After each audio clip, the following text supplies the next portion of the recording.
Hello, and this is chapter 12, 13, and 14 of Anisha Accidental Detective. Chapter 12, No One Messes with My Auntie. Just as I'm sitting there, slumped on the steps in defeat, a voice above my head says, Now, what is all this about giving up? Have I taught you nothing? How many times do I say it? It's not over till it's over. I looked up to see Granny Jazz poking her head out of the living room window at the front of the house. Oh, hi, Granny. So, why are you talking nonsense about giving up? Granny asks again in a stern voice. I look at Milo and Milo looks at me. I take a deep breath and tell Granny Jazz what we've discovered about the evil twins. And I tried to explain it to Mum, but now she thinks that I don't want the wedding to go ahead. I know I wasn't like over the moon about wearing that hideous dress, but I would never destroy it, Granny. You have to believe me. Granny listens carefully and strokes the little hairs on her chin. Well, they are little monkeys, aren't they? We will have to do something about this, she says. You believe me, I say. I feel suddenly lighter. Of course, better. I know you have a good heart and you wouldn't tell lies to Granny. We must be dealing with those two naughty twins. But how? I say, frustrated. We have no idea where Uncle Tony could be, and the wedding is tomorrow. It's already 41 minutes past 3. Ha! Yes, I know, my darling. But you have something much more powerful than those mischievous twins. She does. Milo looks puzzled. I do. I'm puzzled too. Granny Jazz chuckles. Yes, silly, you are the only calm one in the family. The rest of us go completely crazy when there is a crisis. But you, Better, you see things. You think carefully. You are the only one in the house putting two and two together and not coming up with 55. Do you really think I can handle it? I ask her. I'm not sure I can outsmart them. They've had me running round in circles all day. So we should just give up then. No point in even trying if they're that clever. Granny Jazz is now leaning dangerously out of the window. Her sari blows in the wind like a parachute as she shakes her head. You just stay there and give me 1 minute, Better.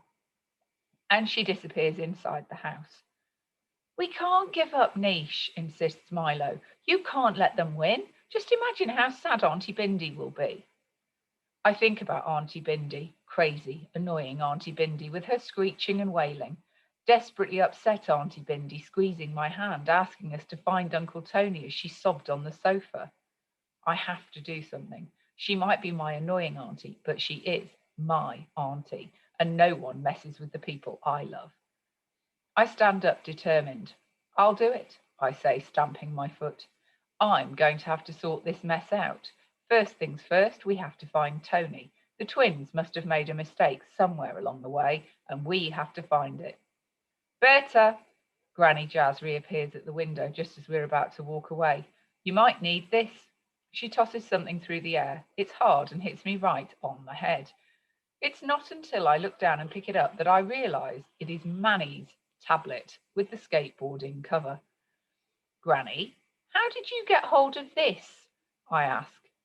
Luckily, it's still in one piece after the fall. Well, you see now, Granny Jazz is still useful to you kids. I can be a pocket pick when I need to, she chuckles. Plus, that Manny is in the toilet and Mindy is too busy watching vampire programs with her daft dog to notice what I was getting up to.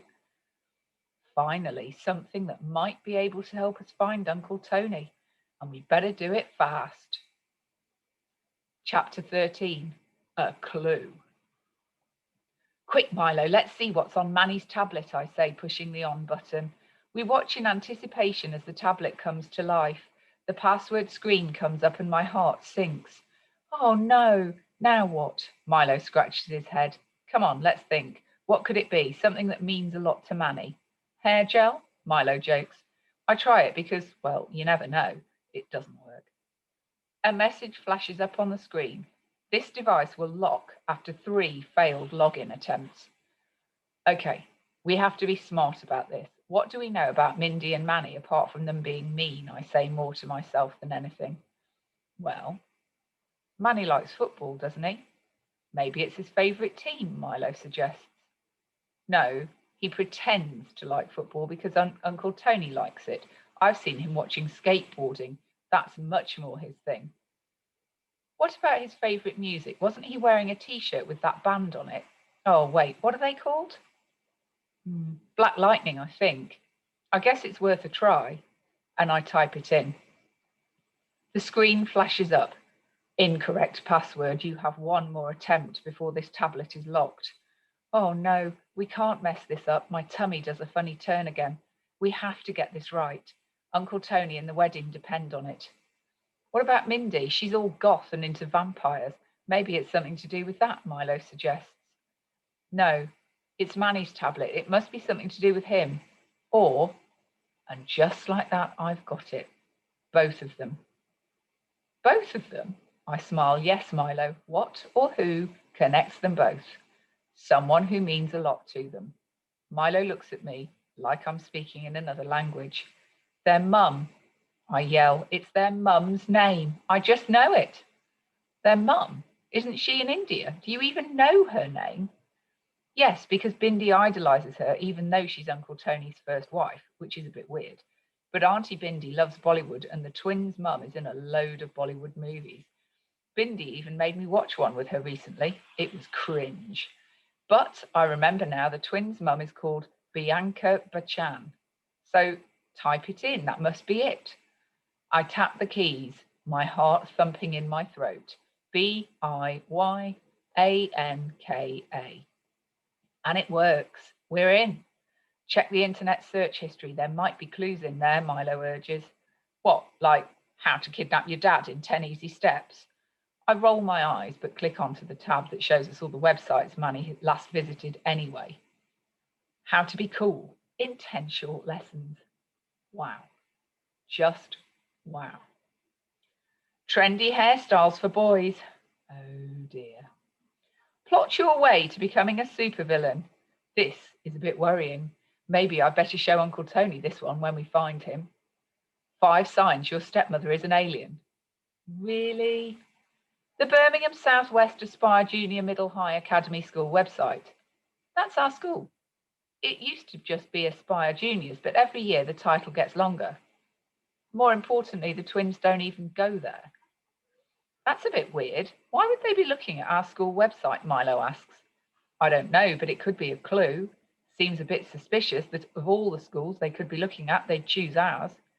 I click the link to the school website page they were looking at, and the About Us page comes up with a gallery of staff photographs.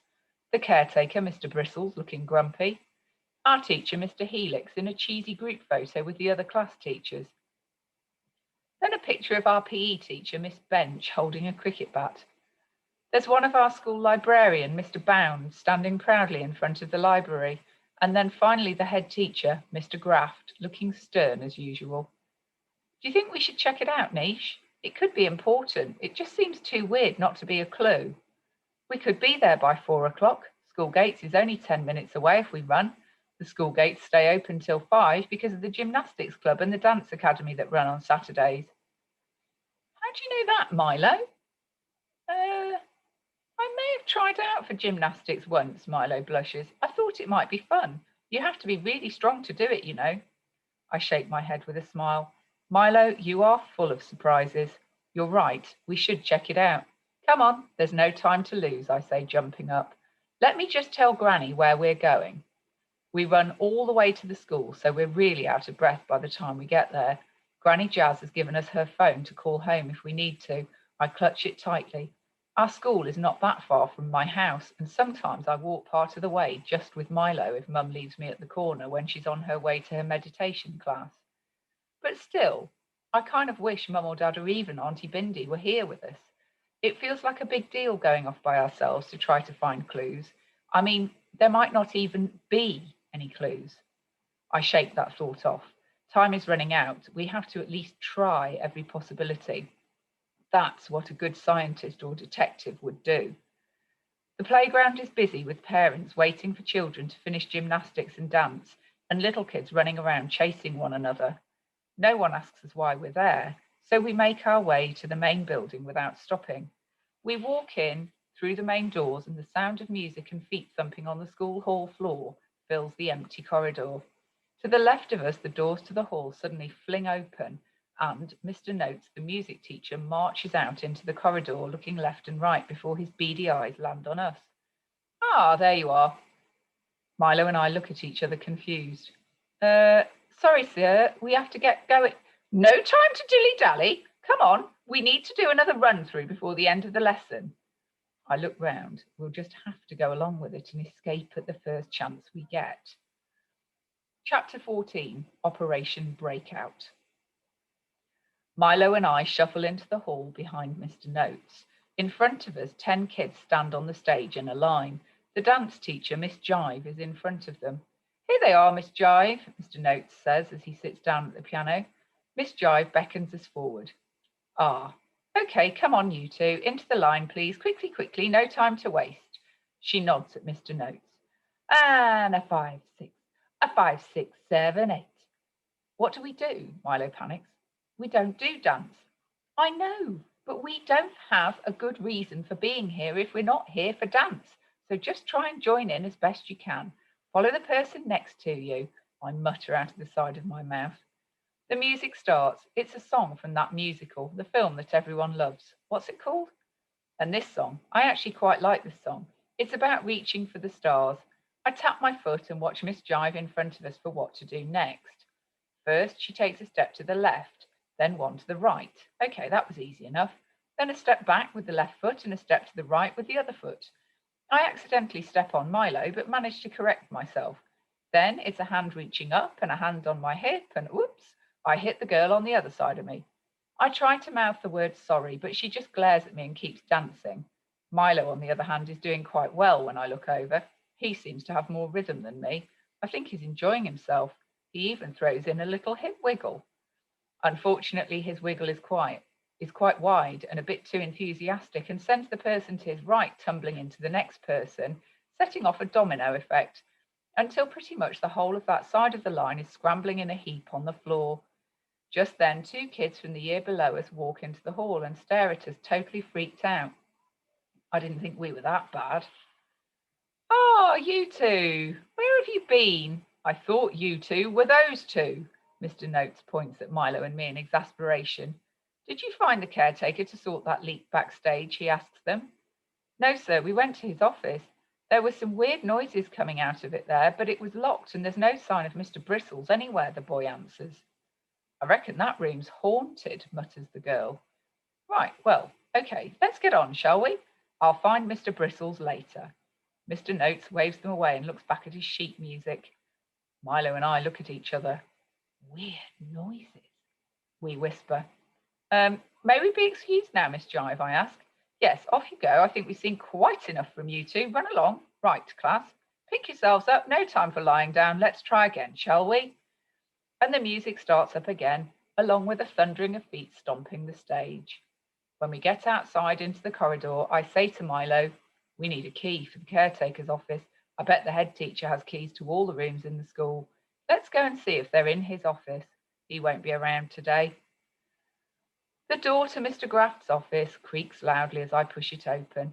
Milo grabs my arm and follows me in. I've never been in here before. You only get sent to the head teacher if you've done something really bad. A shiver runs up my spine. Is it cold in here? I don't do stuff like this. I follow the rules. That statue on the shelf of some weird old man's head is judging me. I just know it. Check all the drawers in this desk, Milo, I say as I search the cabinet behind it. Ooh, look, I hear a moment later. It's all the stuff Mr. Graft has confiscated off kids this term. He keeps it till the last day, you know. I think that's quite harsh. Wow, my light-up yo-yo. Milo, put it back. We could get in real trouble if anyone realises we've been in here. Oh, okay, I suppose. Look, I found the master key. Come on, this should open the caretaker's office. Let's go. I peek round the head teacher's door into the corridor before we creep out. The school is still bustling with classes finishing up. We'd better be quick before someone sees us. I check the time on Granny's phone. It's 11 minutes past 4. We run down the hallway and around the corner to the caretaker's office. Quick, Milo, hold the phone while I unlock the door. This is it, Niche. Your uncle is behind that door. It's all going to be okay. You've saved the wedding. Milo smiles. I take a deep breath and turn the key in the lock, press down on the handle and open the door to find, "You're not Uncle Tony," I yell. "Mr. Bristles?" Milo gawks at our school caretaker, who appears to be pointing a mop at us and wearing a bucket on his foot. I gulp, then pull myself together. "It's okay, Mr. Bristles. We're here to help. We thought you were someone else." "Oh, thank my lucky mops you came along," he gasps. "Milo, quick, get Mr. Bristles a cup of water from the cooler in the corridor." "What happened, Mr. Bristles?" I ask him as Milo's trainers squeak away down the hallway. I help Mr. Bristles remove the bucket from his foot while he talks. "I don't really know. I was putting away my broom this morning and suddenly someone pushed me in from behind and locked the door. I tried shouting for help, but those dance classes are so loud no one heard me. It was so blinking dark in here with the door shut that while I was trying to find the light switch, I stepped in that bucket and then couldn't get it off. When I heard the key turning in the lock just now, I didn't know who it was, so I got ready with the nearest thing I could find, that mop." I blinked hard. "I can't believe it," I sighed, putting my head in my hands. "We've wasted all this time and we still haven't found Uncle Tony. It's too late. The wedding won't be able to go ahead now. We've failed." Just at that moment, Milo comes back in and hands the caretaker a cup of water. "Well, I don't know about no wedding, but I've missed getting into work because of this mucking about," Mr. Bristles groans. Mr. Bristles, you are at work?" I point out. "I mean my other work at the theme park. Caretaking don't pay much, you know. I moonlight as the vampire in a coffin down the road at Creaky Towers theme park. I usually open up here on a Saturday morning, do any odd jobs, and then head over there for a few hours in the afternoon. It's all right as jobs go, but they'll probably fire me now, seeing as I didn't turn up for work today." He grunts unhappily. I notice Milo nodding. "Did you know about this?" I ask. "Obviously. Everyone knows Mr. B is the vampire at Creaky Towers. He's awesome. There was a piece in the local paper about him and everything. Caretaker by day, vampire undertaker by night." Milo chuckles. "I'll have to phone my boss," Mr. Bristles grumbles. "They'll never believe I was locked in my own office, though. Thanks for getting me out of there, kids, but I really best be on my way." And with that, he hobbles off. We head back to the house in silence, with despair hanging over us, black and gloomy. Even Milo can't find anything hopeful to say. It feels like everything we've done has been for nothing. As we walk, the events of the day whirl round in my head. The note, the phone call, Uncle Ricky, Granny Jazz, Mustaf, and now Mr. Bristles. All the things we've discovered, and we're still no closer to finding Uncle Tony. No one except Milo and Granny Jazz will believe that the twins are involved, especially because they have the alibi of being at the theme park this morning. The theme park. The theme park! Oh no! Creaky Towers is all spooky themed. I do not like being spooked at all. Reluctantly, I turn to Milo. "Where did Mustaf say he picked the twins up from?" "The theme park," Milo replies. "And where does Mr. Bristles work as a second job?" "The theme park?" Milo answers cautiously. "So that's where we need to investigate. I'm sure of it. Come on, we need to talk to Mustaf." And with that, we run the rest of the way home. When we get there, Mustaf is outside polishing the car. He looks up just as we approach. "Oh, children, I would not venture inside if I were you. Your aunt is, shall we say, a bit upset." Mustaf grimaces, his moustache turning down. I can hear the wailing wafting out through the living room window. I grimace too. "We need to ask you something, Mustaf. It's really important, and it could put all this right and get Uncle Tony home in time for the wedding." Mustaf places the polishing cloth on the bonnet of the car and stands up straight, towering over us. "Ask me anything. Your uncle has been very good to me over the years, so please, how can I help?" "Well, we think the twins are behind all this, but we can't prove it yet. Can you think of anything suspicious they might have said or done while you've been driving them around today?" Mustaf twirls the end of his moustache for a moment. "Well, not really. Actually, it was yesterday when I picked them up." "Yesterday? I knew there was something bugging me earlier when we talked to Mustaf. That's it. The twins didn't come home this morning like I've been assuming all this time. They came home yesterday. Mustaf goes on. They were supposed to be coming home today, but actually Mr. Tony called me and said that the twins wanted to have some quality time with him before the wedding, and so they were coming home early.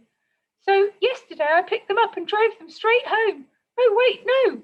We did make a brief stop at that hardware store on Griffiths Drive. Something about getting stuff for a homework project. Today I picked them up from the theme park as instructed and brought them here. Their dad had taken them there, but the message I got said he had gone to do some jobs in preparation for the wedding. Now I think about it, the twins asked me to make a stop today too. On the way back from the theme park, they asked me to stop at your school, actually, which did seem a little strange, but I didn't query it. They are often quite demanding. Anyway, they went in for about 10 minutes and came out looking very pleased with themselves. It is not the usual way for me to ask questions. I had no reason to think anything of it. I'm sorry. Don't worry, Mustaf. You've been really helpful. Could I look in the back of the limo where the twins were sitting? Of course. Help yourself, miss. Mustaf opens the passenger door of the limo for me and stands to the side. I crawl in and the smell of fresh leather fills my nostrils.